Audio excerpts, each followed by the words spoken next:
This channel does not promote any violent, harmful, or illegal activities. All content provided by this channel is meant for an educational purpose only.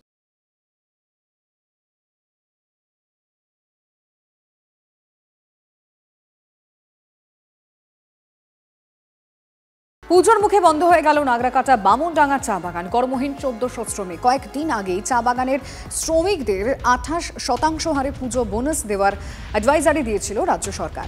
এতে কিছুটা হলেও স্বস্তি ফিরেছিল বাগানে। কিন্তু নাগরাকাটা ব্লকের বামনডাঙ্গা চা বাগান বন্ধ হয়ে যাওয়ায় উৎসবের মুখে নেমে এলো আঁধার। শ্রমিকরা কাজে এসে দেখেন বাগানের গেট বন্ধ। বাগান বন্ধের নোটিশ ঝুলিয়ে উধাও ম্যানেজার সহ অন্যান্য আধিকারিকরা। बगान बंद करके भाग गया। वो कमाया हुआ पेमेंट है वो तो चाहिए हम लोग को। और वो जो साहेब बोल के गया है जो हमको हाथ लगाया मारपीट किया वैसा तो हम लोग नहीं किए हैं।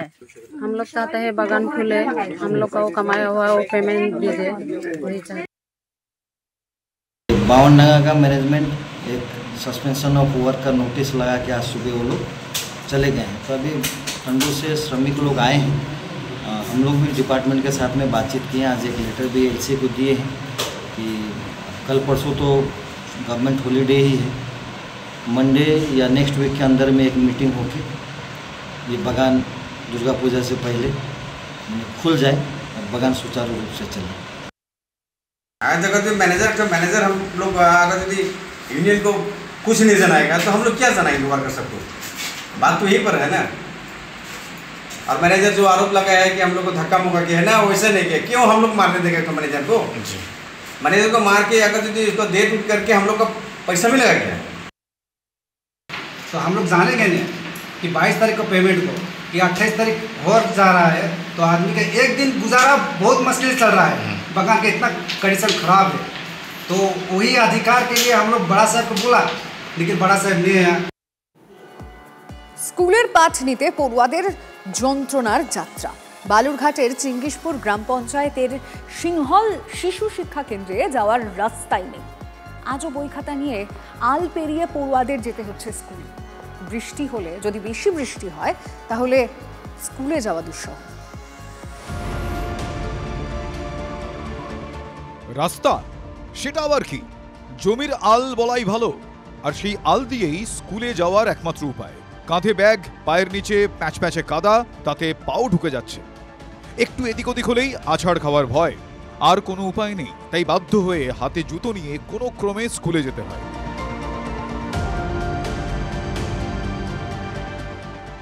বছরের পর বছর এভাবেই চলছে। বালুরঘাটের চিঙ্গিসপুর গ্রাম পঞ্চায়েতের সিংহল শিশু শিক্ষা কেন্দ্রে যাওয়ার একটাই পথ, থুড়ি আল।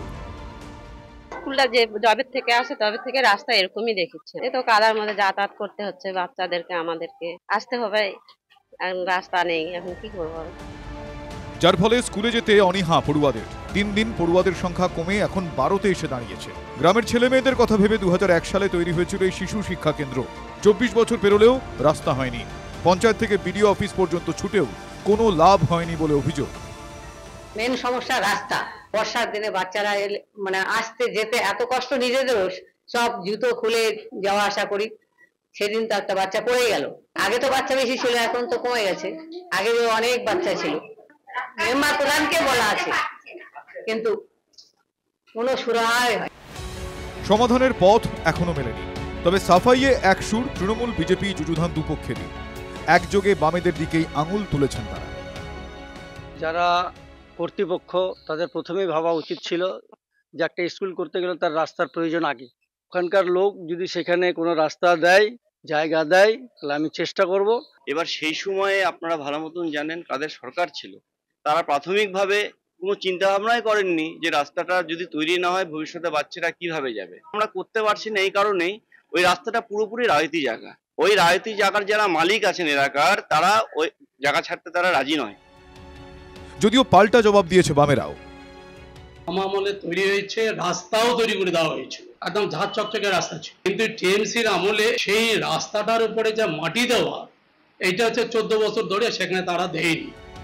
কাদা পথ নিয়ে রাজনৈতিক কাদা ছোড়াছুড়ি চলছেই, কিন্তু স্কুলে যাওয়ার জন্য রাস্তাটুকুও না থাকলে স্কুল শিক্ষার আর কিছু পড়ে থাকবে কি? রূপক সরকারের রিপোর্ট, টিভি9 বাংলা।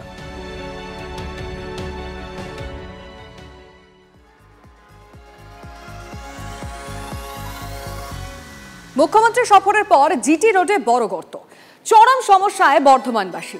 যে স্কুলের মাঠে সভা করে গেছেন মুখ্যমন্ত্রী সেই মাঠ এখনো লন্ডভন্ড। অভিযোগ তবুও প্রশাসনের হুঁশ নেই, আর তৃণমূল পরিচালিত পৌরসভা চেয়ারম্যান জেলা প্রশাসনের কোর্টেই বল ছেড়েছেন। সভা শেষ, কিন্তু তার দুদিন পরেও সভাস্থল থেকে শুরু করে রাস্তা তথৈবচ। মঙ্গলবার বর্ধমান মিউনিসিপ্যাল স্কুলের মাঠে প্রশাসনিক সভা করেছিলেন মুখ্যমন্ত্রী, কিন্তু সেই স্কুলের মাঠ এখন লন্ডভন্ড। মাঠ জুড়ে বড় বড় গর্ত, মাঠ জুড়ে পড়ে রয়েছে পেরেকের টুকরো, রয়েছে ভাঙা কাঠ, তক্তা, লোহার বিম দিয়ে তৈরি কাঠামো এখনো মাঠের মাঝখানে। বর্ধমানের এই মাঠে নিয়মিত ক্রিকেট কোচিং সেন্টার চলে ফুটবলের কোচিং, কিন্তু এখন সেসব শিখে যে হাই স্কুলের মাঠে মুখ্যমন্ত্রী এসে গেলেন, সেই হাই স্কুলের মাঠটার আছে কি অবস্থা। আজকে শিক্ষা যেমন শেষ, খেলাধুলাকে ধ্বংস করে, সবুজকে ধ্বংস করে মুখ্যমন্ত্রী এসছেন। আর জিটি রোড অন্যতম গুরুত্বপূর্ণ রাস্তা, সেখানেও বড় বড় গর্ত। নিরাপত্তার কারণে জিটি রোডের পুলিশ লাইন বাজার থেকে স্টেশন মোড় পর্যন্ত রাস্তা বরাবর বাঁশের ব্যারিকেড বসানো হয়েছিল ড্রিল করে, কিন্তু সফর শেষ হওয়ার পর সেই ব্যারিকেড সরিয়ে নেওয়া হলেও গর্ত যেমনকার তেমনই। মুখ্যমন্ত্রী আসার জন্য যে ব্যারিকেড করা হয়েছিল, তার জন্য যে গর্ত করা হয়েছে 1 হাত, সেই গর্তগুলো মুখ্যমন্ত্রী চলে যাওয়ার পরে এখনও সেই সারায় কাজ হয়নি। মুখ্যমন্ত্রী চলে গেছে কবে, এখনও রাস্তা গর্ত হয়ে আছে, সেই গর্তগুলো কবে সারানো তার কোনো নিশ্চয়তা নেই। মুখ্যমন্ত্রী এলে প্রশাসন তড়িঘড়ি কাজ করেছিল, তেমনি প্রশাসনকে বোঝা উচিত যে মুখ্যমন্ত্রী যাওয়ার পর সাধারণ মানুষের জন্যে এই গর্তটা অবশ্যই বুঝিয়ে দেয়া। যে কোনো সময় বড় দুর্ঘটনার আশঙ্কা, কেউ রাস্তা পারাপার করতে গিয়ে পা ঢুকে যেতে পারে, পা মুচকে যেতে পারে, কোনো বাইকের অ্যাক্সিডেন্ট হতে পারে।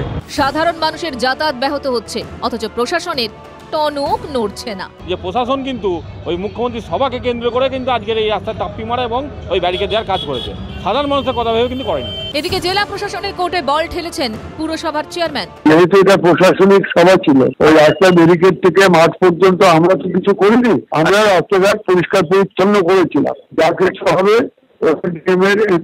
হবে। পূর্ব বর্ধমানের জেলা শাসক জানিয়েছেন কাজ চলছে, খুব শীঘ্রই রাস্তাঘাট ও স্কুলের মাঠ আবার পুরনো অবস্থা ফিরে পাবে। কিন্তু প্রশ্ন হচ্ছে, মুখ্যমন্ত্রী সফরের আগে যেমন তৎপরতার সঙ্গে রাস্তার কাজ হয়েছিল, তেমনই কেন সফরের পরও রাস্তাগুলি ঠিক করা হচ্ছে না? মনোতোষ পোদ্দারের রিপোর্ট, TV9 বাংলা।